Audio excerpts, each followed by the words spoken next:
Welcome back. Recently, one of my students got 30 from 30 in the speaking section of the TOEFL test.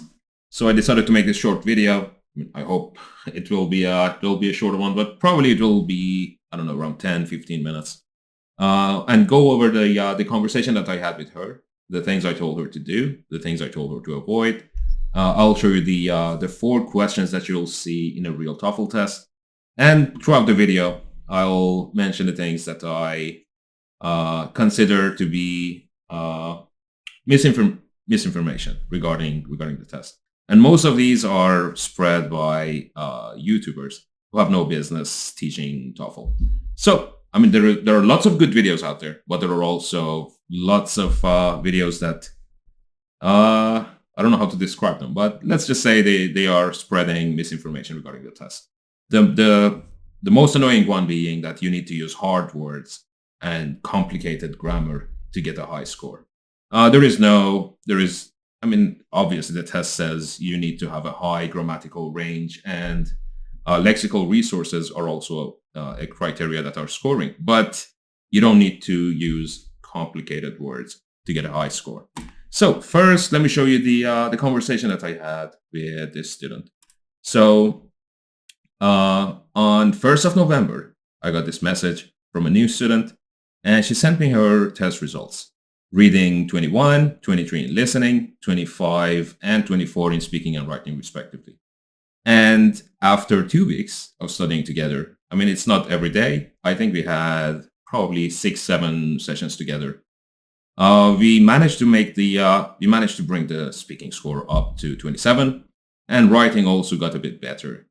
And after a while, the reading and listening were 25, both, and speaking and writing were 27. And finally, on 27th of November, she got 30 from 30 in the speaking section. So yeah, without further ado, let's start with the questions. So I assume you already know the question types, but I'll still go over them. Keep in mind, this video is intended for people who can already get 25 or something in that range. This is not a video for beginners. So I assume you already know most of the things that I'm referring to. Question 1, personal opinion, 45 seconds. Question 2, there is always a decision regarding, it's usually a university or a hospital or a school making a new decision and giving 1 or 2 reasons for it, or 3. Very rarely you'll see 3, but technically you can summarize it this way. University wants to build a new building, or they want to move dormitories away from the campus. And they will give you 2 reasons. 1, we want to reduce the traffic around the area, or we want to have more space for other buildings. And 2, we want the students to have a better experience. And then the student either agrees or disagrees with that, and gives her own reasons. If she agrees, she usually just builds on the reasons provided by the university. And if she disagrees, she actually tells you why. Question 3, we get a complicated or let's say difficult scientific topic to talk about. And then the professor makes it a lot easier and gives us 1 or 2 examples. And 4, it's very similar to the listening lectures that you get in the listening module. So you'll listen to someone talk for, let's say, 2-3 minutes. And your job is to just turn the information into an information tree. So in this example, I'll just tell you, actually, let's begin from the beginning. So the first thing that I see, the first problem, let's say, for many of the students is they start taking notes when it comes to this, and that takes almost all their preparation time, and they also don't really benefit from it in any way. So for task 1, I would recommend not taking any notes. Forget about taking notes. Just read the question, think of 1 or 2 reasons and examples. So in here, You could also go with 3 or 4, but that's not a good idea. You won't have time to cover 4 different points. Definitely not. 3 would be tricky. 1 or 2 is the sweet spot. And if you go with 1, make sure to give more examples and you go into more detail. And if it's 2, keep it simple, keep it short. The woman expresses, sorry, my bad. It's been a long day. Some students would prefer to live with roommates. Others would prefer to live alone. Which option would you prefer and why? So, you could go with a balanced opinion, but because we only have 45 seconds, I generally suggest not doing so. Choose one side. Doesn't matter which one you choose. If it's something that you have a personal opinion for, yeah, just go with your personal opinion. But sometimes what happens is you don't really care one way or the other. So for this one, I'll give you both sides. Some students prefer to live with roommates. Why? Well, the first thing that comes to my mind is socializing, so making new friends and all that. And 2, expenses, rent going down. Others prefer to live alone. Why? Well, again, the first thing that comes to my mind is privacy. It's a lot easier to relax and study and have some peace and quiet if you live alone. And 2, well, I don't know. For this one, I would probably go with 1. Again, we could come up with many different reasons, but we only have 15 seconds to prepare. So then you just go over the reasons. Now, this is how I would personally answer this question. Some students would prefer to live with roommates. Why? Well, personally, I prefer to live with roommates because now that's a classic start. Many students do that, but it's not ideal. So instead of just repeating the question, which is again what a lot of people tell you to do, just go to your answer directly. I believe living alone makes you feel quite depressed. So personally, I always, if I have the choice, I prefer to live with roommates, mostly because of the expenses and because of how easy it becomes to socialize. When you live with roommates, the rent and the bills and the utilities like internet, gas, and electricity are going to be shared among all of you. So that means you'll have a lot more money left at the end of the month. And also, it makes it a lot easier to socialize. Also, I should have opened the timer, but I forgot. It also makes it a lot easier to socialize and make new friends because you're living with 2, 3 other people who have their own friends. And every once in a while, they invite them to your house and you get to meet new people. And every once in a while, you meet someone that you really like, and that can open the door to so many new friendships. Something like that. Keep it simple.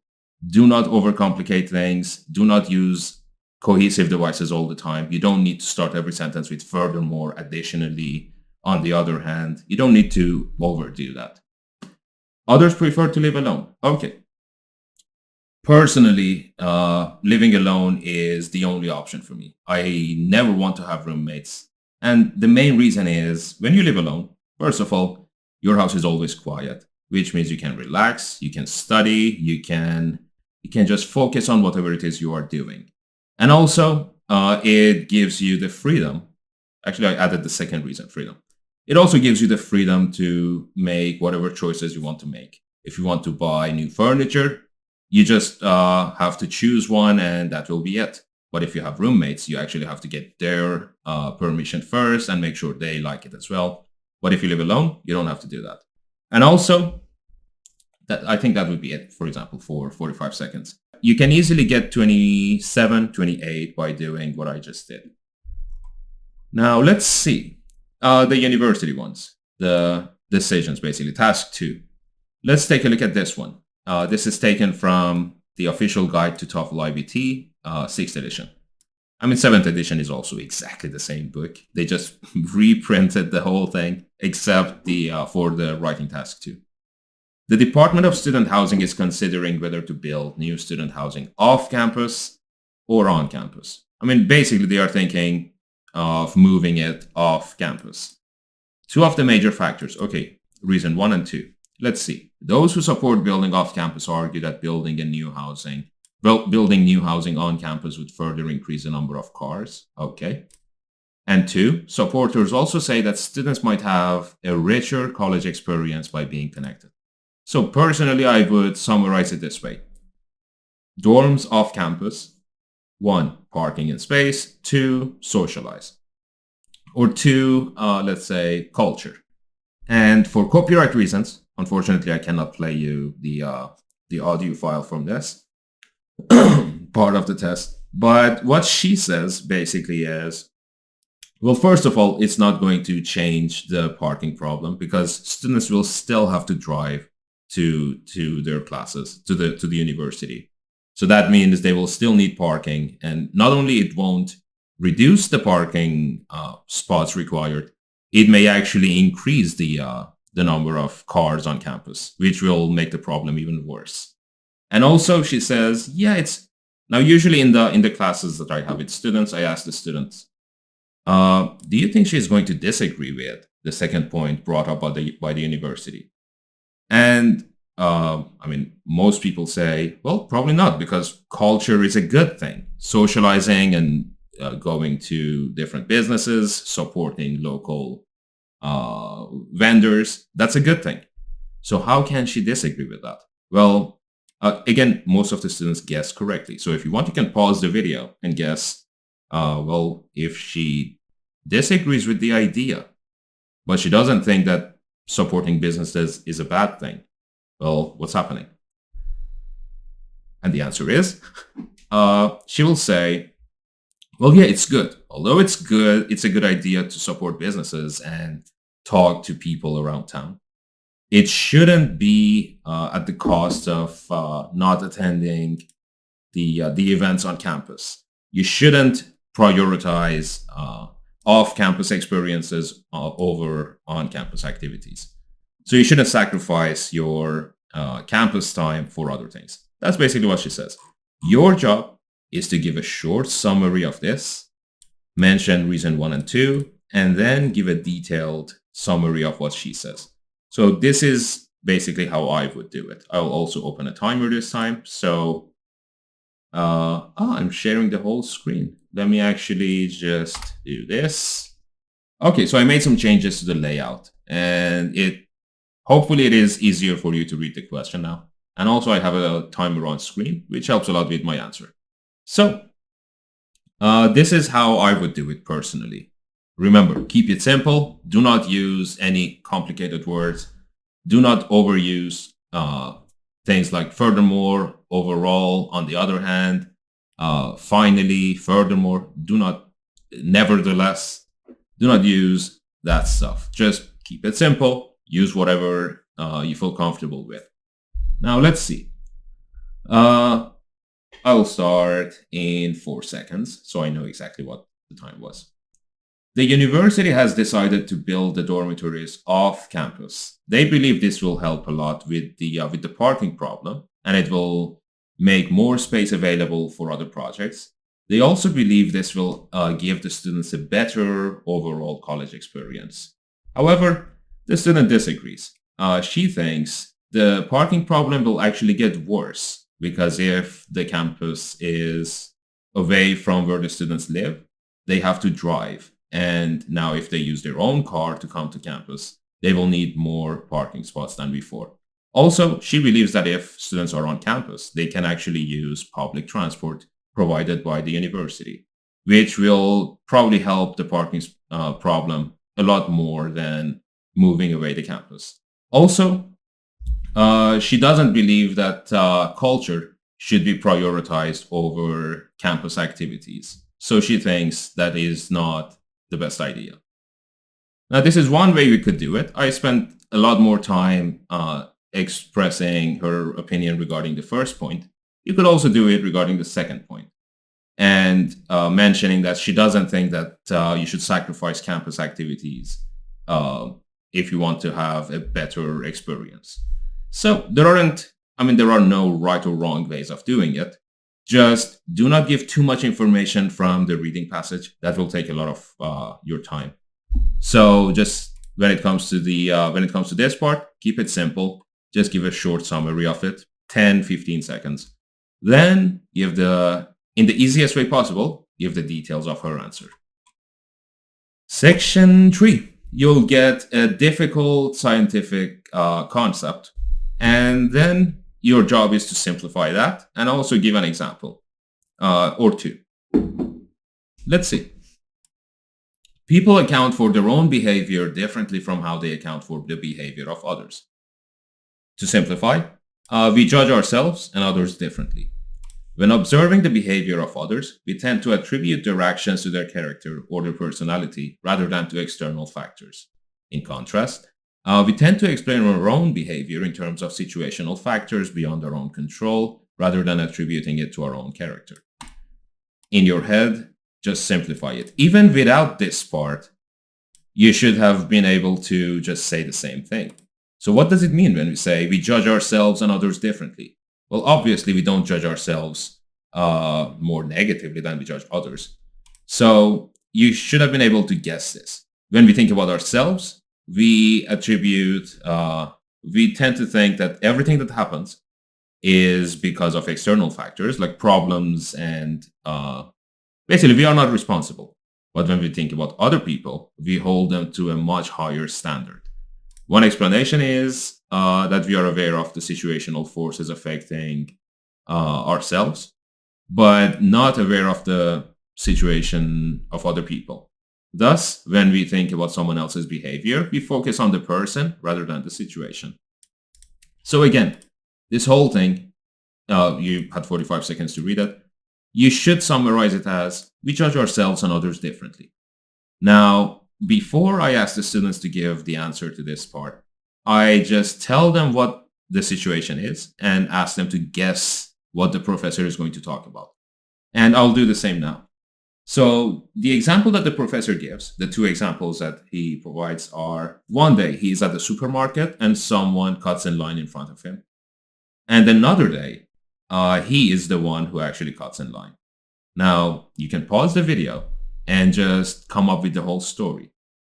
And it shouldn't be that difficult. So this is what happens. He says, well, a few days ago, I was at the supermarket and I was waiting at the checkout line and some guy showed up and just cut in line in front of me.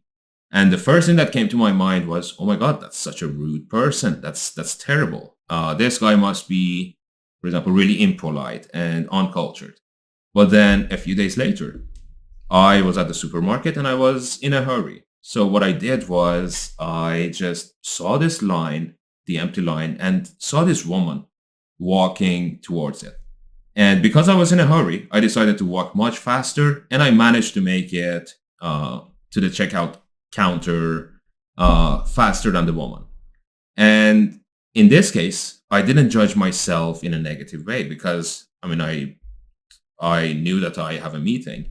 So I justified the action by, I justified it that way. I was in a hurry, so it totally made sense to do that. So that's basically the example. And your job when you give the answer is give a very short summary of this, which is we judge ourselves and other people differently. That's it. That's all you have to do.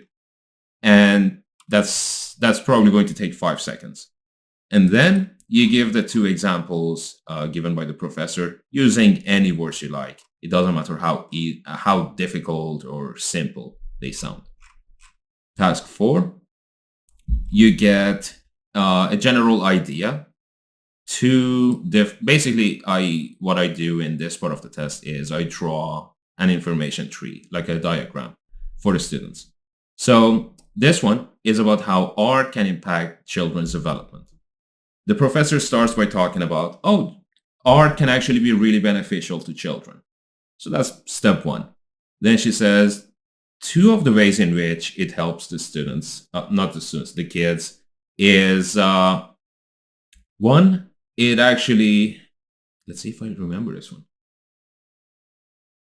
It serves as a platform to express emotions, even if the child doesn't know the words for those. And also, it teaches them to be persistent.